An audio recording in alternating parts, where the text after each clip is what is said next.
السلام علیکم، بسم اللہ الرحمن الرحیم۔ آج میری ویڈیو کا عنوان ہے حضرت عمر فاروق رضی اللہ تعالی عنہ کے قاتل کا مزار کیوں بنایا گیا۔ حضور اکرم صلی اللہ علیہ وآلہ وسلم کا جب وصال ہوا اور آپ کے جسد اطہر کو جب قبر مبارک میں رکھ کر مٹی گرائی جانے لگی، این اس موقع پر ایک صحابی رسول حضرت مغیرہ بن شعبہ رضی اللہ تعالیٰ عنہ نے اپنے انگوٹھے قبر مبارک میں گرا دی۔ امیر المومنین حضرت علی کرم اللہ وجہ الکریم اس موقع پر موجود تھے۔ آپ نے حضرت مغیرہ رضی اللہ تعالیٰ عنہ کو حکم فرمایا، اپنی انگوٹھی نکال لو۔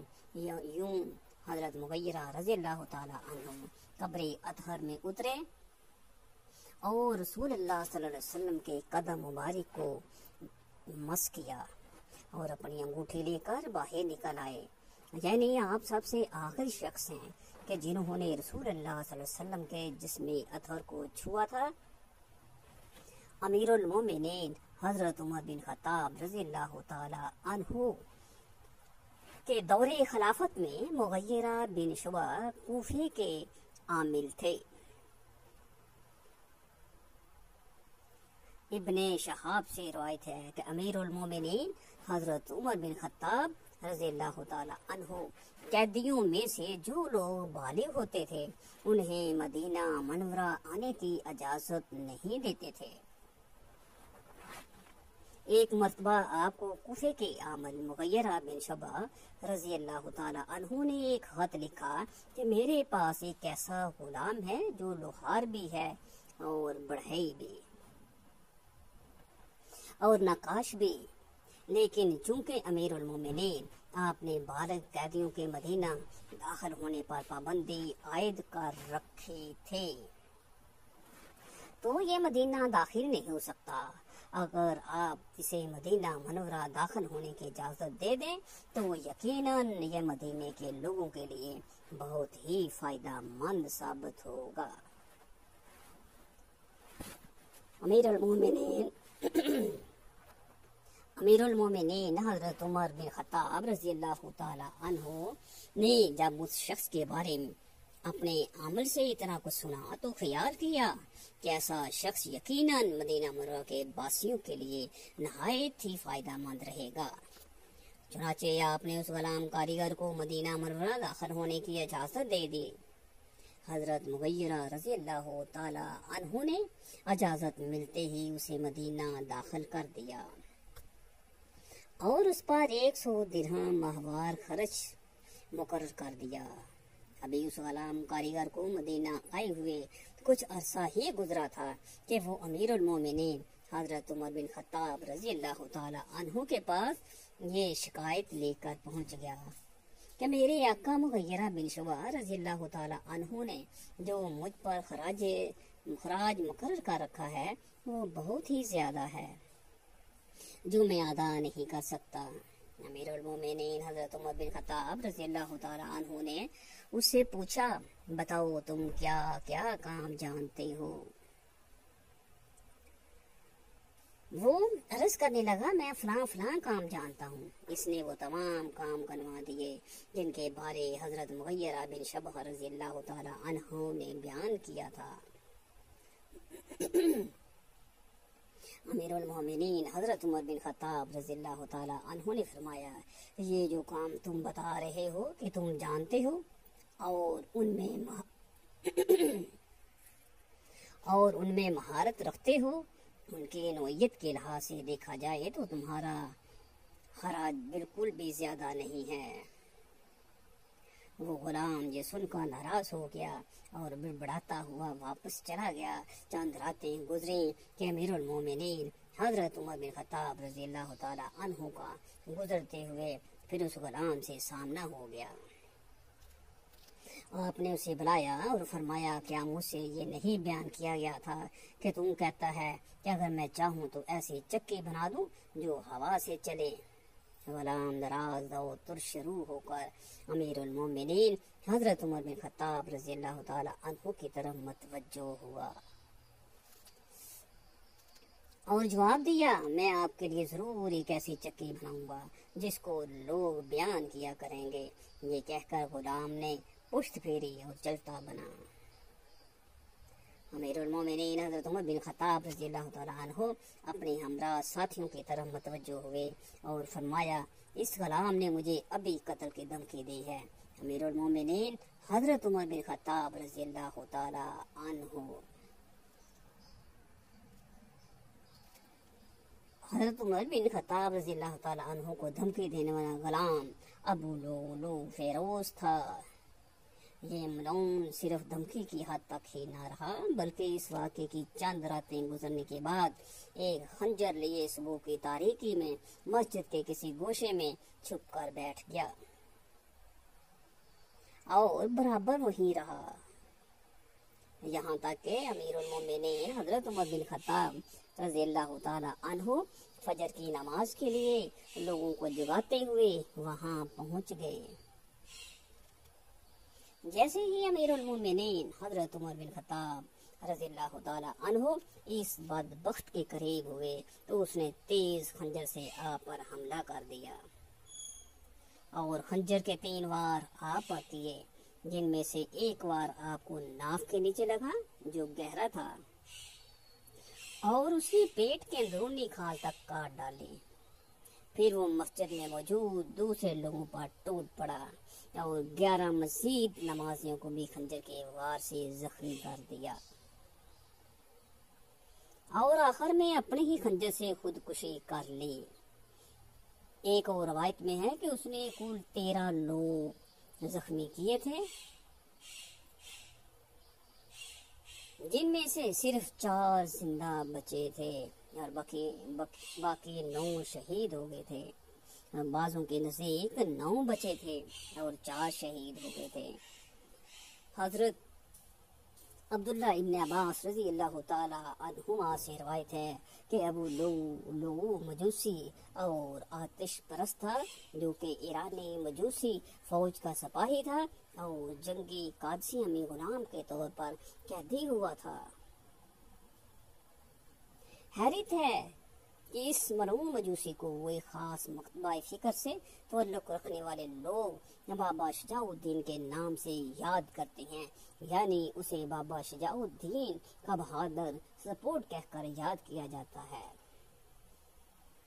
یہی نہیں بلکہ ایران کے شہر کا شان میں ابو لؤلؤ فیروز مجوسی کے نام سے ایک مزار بھی موجود ہے جہاں لوگ باقاعدہ حاضر ہوتے ہیں۔ یہ مزار کب اور کس نے تعمیر کروایا اس کے بارے تاریخ خاموش ہے، البتہ یہ 11ویں صدی کے شاہانہ انداز میں تعمیر کی گئی عمارت ہے جو ایرانی ٹائلوں سے مزین مخروطی گنبد پر مشتمل ہے۔ اس سے بھی زیادہ حیرت کی بات یہ ہے کہ کچھ سال پہلے تک اسلام کے دوسرے خلیفہ امیر المومنین حضرت عمر بن خطاب رضی اللہ تعالی عنہ کی شہادت کے دن کو جشن عمر کشی کے نام سے ایران کی تقریباً تمام بڑے شہروں میں منایا جاتا تھا، جسے عرب ممالک کے پرزور احتجاج پر حکام نے بند کروا دیا تھا۔ سن 2010 میں مسلمان علماء کی ایک عالمی تنظیم نے ایرانی حکومت سے اپیل کی کہ فیروز مجوسی کے مزار کو مسمار کر دیا جائے، لیکن ایرانی حکومت نے ان کا مطالبہ ماننے سے انکار کر دیا۔ اس کے بعد جامعۃ الازہر نے بھی اس مقبرے کو گرانے کا مطالبہ کیا اور ایران سے ہر قسم کے سفارتی تعلقات ختم کر دیے، جس کی وجہ سے ایرانی حکومت نے ابو لؤلؤ مجوسی کے مزار کو مسمار تو نہ کیا، البتہ اسے بند کر کے وہ جگہ مقامی پولیس ہیڈ کوارٹر میں تبدیل کر دی۔ فیروز مجوسی کے نام سے منسوب یہ مزار رقم کے اعتبار سے یہ مزار 60 کلومیٹر کے فاصلے پر کاشان فینس روڈ ایران میں واقع ہے، جسے آج بھی ملاحظہ کیا جا سکتا ہے۔ کثیر علماء سیرت نگاروں کا اس بات پر اتفاق ہے کہ ابو لؤلؤ فیروز مجوسی اپنے اصلی دین یعنی آتش پرستی پر قائم تھا، جیسا کہ حضرت ابن عباس رضی اللہ تعالی عنہما کا قول ہے کہ ابو لولوح مجوسی اور آتش پرست تھا۔ اگر بالفرض اس کے مسلمان یا کافر ہونے میں کوئی فیصلہ نہ ہو سکے تب بھی وہ ایک منافق کا قاتل تھا کہ جس نے اپنے دل میں منافقت رکھتے ہوئے عالم اسلام کی ایک عظیم شخصیت کو چھپ کر بے دردی سے قتل کیا اور پھر خود کشی کر لی۔ اس حقیقت کو مد نظر رکھتے ہوئے یہ فیصلہ کرنا آسان ہو جاتا ہے کہ اس کی مزار کی کیا حقیقت ہو سکتی ہے۔ حضرت عمر بن خطاب رضی اللہ تعالی عنہ انبیاء کی جماعت اور امت کے سب سے افضل انسان ابو بکر صدیق رضی اللہ تعالی عنہ کے بعد اسلام کے دوسرے خلیفہ راشد فاروق اعظم کا درجہ ہے۔ اللہ تعالیٰ کا ارشاد ہے، وہ لوگ جو اللہ اور اس کے رسولوں پر ایمان لائے ہیں یہی تو وہ ہیں جو ان کے پروردگار کے نزدیک صدیق اور شہید ہیں،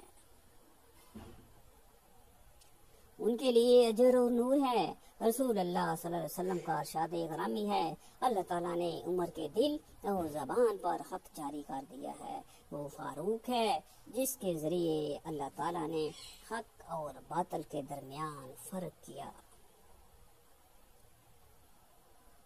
جماعت اصحاب روشن ستارے ہیں، آسمان پر موجود ستاروں کی روشنی کم و بیش ہے، یہی مثال صحابہ کرام رضی اللہ تعالی عنہم کی ہے، لیکن ہیں سبھی روشن، ان میں سب سے نمایاں، سب سے روشن اور سب سے تابناک بہرحال پہلے 4 صحابہ رضی اللہ عنہم ہی ہیں۔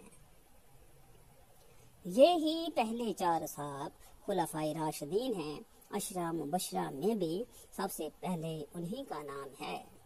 آج ہم آپ کو انوکھی خصوصیات والے انسان کی کہانی سناتے ہیں۔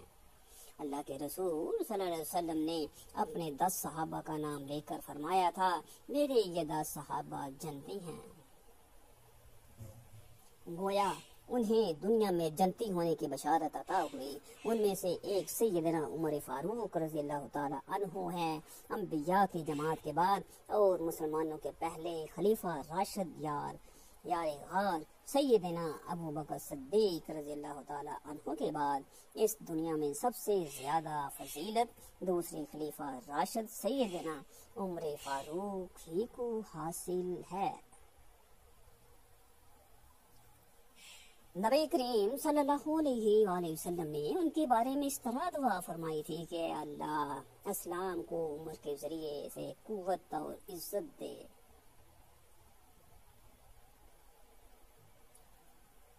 ان کے زمانے میں اسلامی حکومت کئی مربع میل رقبے تک پھیل گئی تھی۔ بعض موقعوں پر ان کی تائید میں اسلامی حکومت کا زمانہ تھا۔ اتنے بڑے حکمران ہوتے ہوئے دوپہر کے وقت شہر سے باہر گرم زمین پر کوئی پتھر وغیرہ سر کے نیچے رکھ کر سو جاتے تھے۔ ان کی واقعات اس قدر حیرت انگیز ہیں کہ سننے والے دنگ رہ جاتے ہیں۔